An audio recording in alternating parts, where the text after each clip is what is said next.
in this workshop we'll be learning what product development and how an idea comes to an actual product, how a product is developed, and what are all the challenges while developing product. So this is myself. I'm currently a part of two companies. One is Parmanu Aerospace. So we are an aerospace and drone tech startup based in Chennai. So we are developing a drone which will be able to fly completely on solar power for several months. And my other startup is CTBD EPs Private Limited. So we are a health tech startup. Currently we are working on motorized wheelchairs and all. And soon we'll be coming to the EV segment. So first of all, I'll talk about my startup, about Parmanu Aerospace. Then we'll go to prototype. We'll talk about startups and all. So the main problem which we are dealing is with the satellite internet. So as we all know that satellite internet is very expensive to deploy, and it provides very low connection speeds and very high amount of latencies. And once you launch a satellite, it won't be able to land on the ground. So it's not an upgradable solution. So we are providing a solution for that. We are developing a high altitude pseudo satellite. So this is a solar powered drone, and this will be able to fly continuously for several months only in solar power. We'll use this drone to provide wireless internet in remote areas. So this will be basically our model. The customer will have to buy a dish receiver at his end, and he'll be able to get internet basically anywhere. So what is a high altitude pseudo satellite? It's called a pseudo satellite because it performs all the application of a satellite, but it's not actually a satellite. That's why we call it a pseudo satellite. It's a solar powered aircraft which flies at an altitude of around 20 to 30 kilometers in the stratosphere, in the thin atmosphere. One of this aircraft will cover an area of 200 to 300 kilometer diameter. So apart from internet, it will be used for multiple other purposes. For example, remote sensing, military surveillance, navigation, and etc. So here we can visualize how actually it works. So normal low Earth orbit satellites, orbits at altitude of more than 1,000 kilometers altitude. And because of that high altitude, there is a connection delay in it. The internet speeds are limited. So our drone will be able to fly at much lower altitudes of 20 kilometers, and for that reason, we'll be able to provide very high internet speeds. This is how it will work. One drone will be able to connect multiple cities, and it will connect its dedicated area for that. And as I told you, so it will keep on flying at circular paths, and one drone will cover an area of around 200 to 300 kilometer diameter. And apart from the consumer internet, because passengers airplanes fly at an altitude of 10 kilometers around, we'll be able to provide in-flight Wi-Fi services to commercial aviation services. So here we can see that these aircraft fly at around 10 to 11 kilometers, and our drone will be at 25 kilometers. So we'll provide internet into these commercial planes. So apart from internet, we'll be able to provide military surveillance services and remote sensing capabilities with this drone.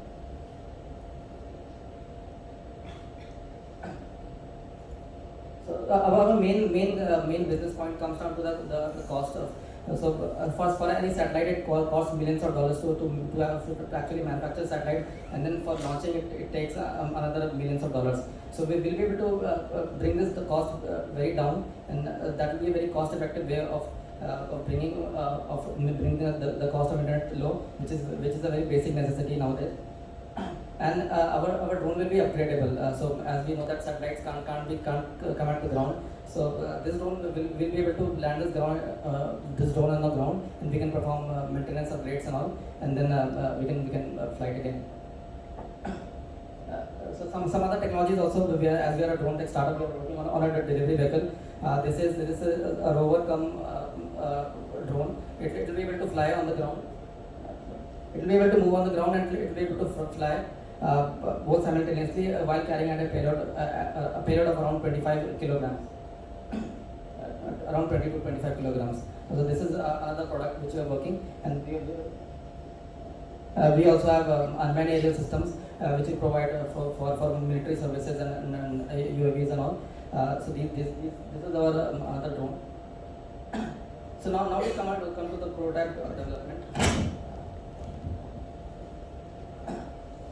So how actually a prototype is developed, how product is developed. So first we start with the idea. The idea is the base of everything, you know. So once many people believe that idea is very important. I think that in a startup, if there is anything which has the least importance, that's the idea. But still, it's important to have an idea. Once you have that idea, you started to do some R&D, some research on it, make a concept and make a project on it. Apply for patents and for intellectual property, so that people can't copy your technologies and all. So having patents and all, having intellectual property is very important. And then branding is there. Branding is optional. Ours is a B2B business, so branding is optional, but it's very important if you're doing business out of it. And then the prototyping is very important stage, which we'll be discussing right now. And then it comes to after prototyping is the engineering part. So we have to do all kinds of tests and all. We have to perform the customer feedbacks and all. And then after a few stages we have to launch the product in the market. So we'll talk about all this. So the first thing is that first step is to develop the idea, is to develop the idea and validate it, because many times what happens is that idea comes into our mind and sometimes it's technically not possible. Either it's technically not possible or some other companies have already done it, they've failed it. So it's very important to actually validate the idea, whether it's financially feasible, it's technically possible or not. So that's a very important point. Validate. And then build a prototype out of it. We have to do CAD design, and if it's a hardware part, we have to do CAD design analysis and the CFD, everything. We have to build a prototype. It's a software, and we have to build an app for various platforms and all. And then creating a message is important. One term in startup is called value proposition. We have to provide a value to the customer, because whatever I am providing right now, there is probably a solution out there already. We have to provide the customer something which is not available otherwise. So that unique selling point has to be there, and we have to create that message for the customer. What is unique for the customer? And then finally we have to build the product and launch into the market. There are three stages of it. One is proof of concept, the second is the prototype, and the third is the minimum viable product, or MVP. So a prototype is basically a model which might not look like the final product. It will be definitely different from that. But what it provides is the basic functionality of what our actual product is going to do. This is the prototype. Next is the MVP. It's called a minimum viable product. So while we develop the prototype, we do some testing and all. Then we make a minimum viable product, then MVP, which is ready to be launched in the market. It might not be like tested and all. Some testing has to be done. We have to give it to some customers, and then we have to take feedback from the customers that what's the problem in that, and then we have to build the final product. And after taking the feedback from customers and all, we have to build the final product. So that's the difference between prototype, MVP, and the final product. For example, on the left side, you can see these are basically the same product. It's a company called Boston Dynamics. I'm not sure if anyone has heard about it. So on the left side is the prototype of this robot. It's called Spot. And so that left side model that provides the basic functionality. This robot was supposed to move on any terrain. They are sending this robot to Mars, basically. So it should be able to withstand those conditions, those harsh weather conditions, and this harsh terrain. So on the left side is the prototype. So after building the prototype, they will perform tests and all. They will whatever functionality it's supposed to provide, they will test it, and once that is done, then they will build an actual product, which is on the right. So on the right side is the actual product. It's available in the market, so industries can buy. It's a company called Boston Dynamics. It's available for like 70 lakh rupees. And this is a very simple understanding of a prototype. Prototype can be anything. Like it can be, we can build it from on a paper, on a pen and paper, as simple as that. And MVP is basically something to test it out for the market, for the consumer. We have to study the consumer mindset and all, and then the final product has to be built. So this I think explains. So the prototype is basically an early sample of a final product. So whatever the product is, it's an early sample which is to be tested for the investors who are investing in a company, whoever it might be a VC or an angel investor, whoever is investing. They probably need some kind of validation before investing. So prototype might be a good idea to actually show them that we have some capabilities and we have tested it. We have a proof of concept. So that's a prototype. And it also allows to perform some modification, which is a very important point. So while building a product, what we think like there are always challenges in product development. So once we develop a prototype, there might be some challenges. So whatever changes we have to make, will make in the prototype itself. So the prototype is a very excellent way of making changes in your product, in your idea. Okay.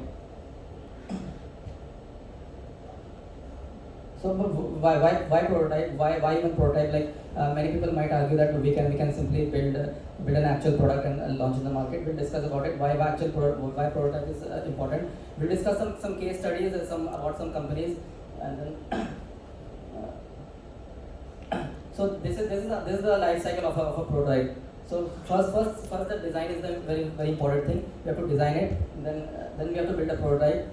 And we have to evaluate whether my initial targets are met and all. In the starting, we have to decide what the prototype is supposed to do, what my product is supposed to do. We have to evaluate all those things, and whether it's doing. If it's doing, then it's fine. We can move on to the product. If it's not, then we have to redesign, and that iteration keeps on going on until we have a perfect product. Whatever is providing according to our initial targets.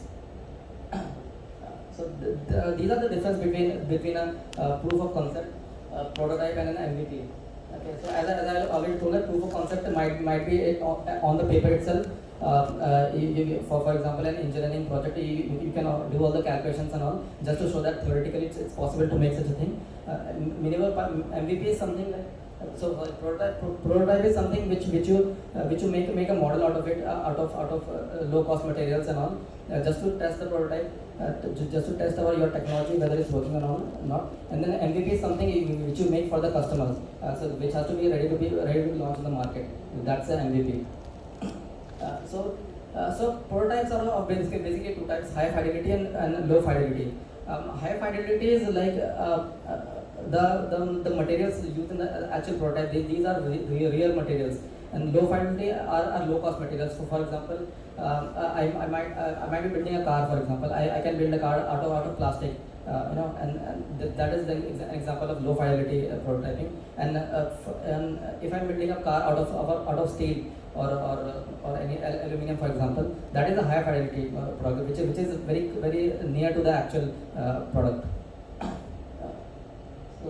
So this is an example of how cars are built. It's a BMW 3 Series probably. So on the left side we can see how these companies prototype. It's not just BMW, like every company does that. So on the left side, it's not a real car. It's made out of clay.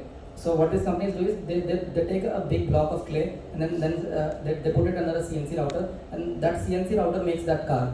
The machine actually carves everything, and so that gives a very good idea about how my actual car will look like in the future. So this is an example of low fidelity prototype. It's not a functional prototype. Obviously, that a car made of clay can't move, but still that gives a basic idea, a very good idea of how my product will look like. And on the right side is the actual car. That we can call it a high fidelity product. It contains high quality products, high quality materials which are actually used in automobiles and all. So prototype doesn't necessarily mean for a hardware. It might be for the software also. And how an app is built. App is built in the same way. And first we have to make a low fidelity product.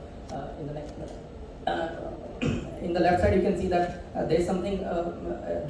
All three are basically one app. On the left side there is some person has made from a paper. He has made it from his hand. And this is how any app is built. Basically any app which you use on your phone, whether it's Facebook, Instagram. First, all those designers come to a paper and then they design the app on the paper, and then that's called a low fidelity prototype. And then on the middle you can see the basic functionality is included. It's not the final product, but the basic functionality is included. That's called a high fidelity prototype. And on the right side we have the final product. This is an example of prototyping in software or an app development particularly. So what actually is prototype? What are the outcomes of the prototype? What we find out from prototype? Basically, mainly we find out that the technical difficulties in that, all the technical challenges which we face, and our workflow. If it's a software thing, then we find out any bugs, any error is there, any screen layout, whether it's working for all kind of device and all those outcomes we take, and then we build an actual product for the consumer. Yeah, so here's an example of why prototyping is important. This is an Ola scooter. Probably everyone knows about it, and this case is from Pune actually. So one Ola scooter caught fire, and there's actually a story behind it. So this Ola scooter was not built by Ola. Maybe you might not know it. There's a company in Europe called Itergo. So Ola acquired that company, and they relaunched that scooter into India. So now the main problem with this is that the scooter was built for the temperature in Europe. In Europe, the temperature, the average temperature is like 17 degrees Celsius. This scooter was built for those temperatures, and the road conditions are very good in Europe. And this was the thing. So what Ola did is they came to India. They launched the same scooter. Not much modifications were done, and in India the ambient temperature is different. In Chennai we have different levels of humidity. We have different temperatures. In Bombay there will be some different temperatures. In Delhi it will be very dry. So the average temperature of India is very high. So for that reason these things will happen. So there is an example that mistakes can happen with big companies also. For that's why prototyping and proper testing is very important. So that's why I think Ola is facing so much loss also. So after developing a prototype, testing is probably the most important thing. After building a prototype, first of all, lab testing is important. We have to perform tests inside a lab. We have to perform non-destructive testings and all, which engineering students might have studied. And then functional testing. All the functionality has to be done in the real environment. What actual it is to be used for, and then for the customer. Ultimately, it comes to the customer. The customer satisfaction is the most important thing. Whatever product we are building, we have to think from the customer's mindset, from the consumer mindset. If the consumer is not satisfied, then there's no point in building the product itself. So there are some tools for prototyping. Called rapid prototyping is there. We can use the 3D printing instead of injection molding, which is a very rapid prototyping method. The cost of 3D printing is high, but it's fast basically. That's why we use 3D printing. And for software, we use open source softwares. It's not required to make everything from scratch. It's recommended that many tools are available on the internet. Many softwares are there that we can use, and that we can implement in our designs itself. And same thing for the hardware. There's a lot of open source hardware available on the market. So there's no requirement of making everything from scratch. And this is a very good technique of building prototypes and all.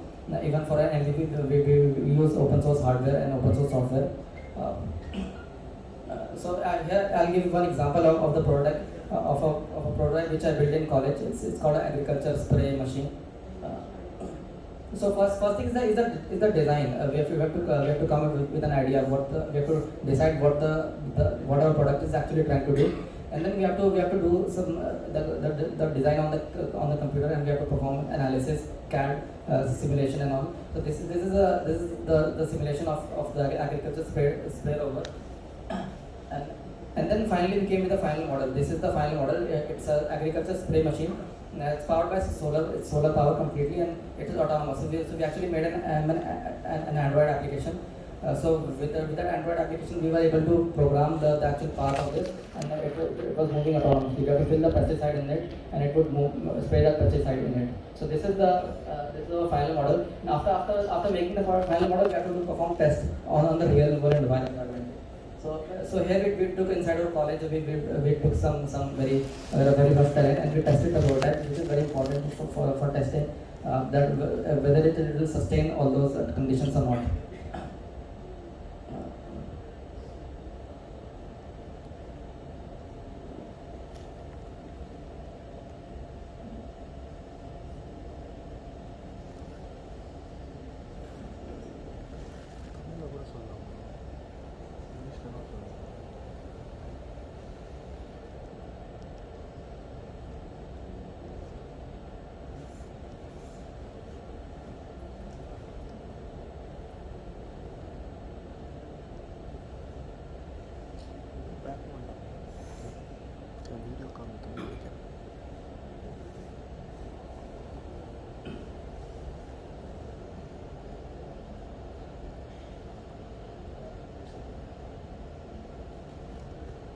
So this one is actually a video. I'm unable to play that, but this is a model with it that we built. We're not launching it in the market. It's just a college project.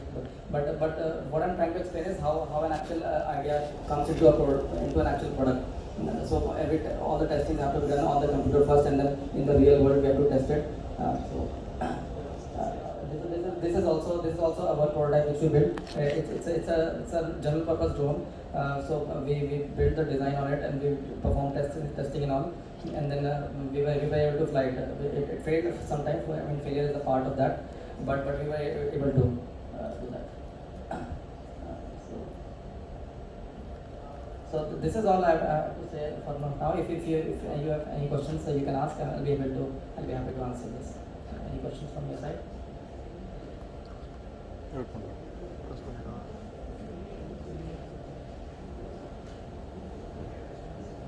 Yes, sir. Close for now. Any questions? Shop.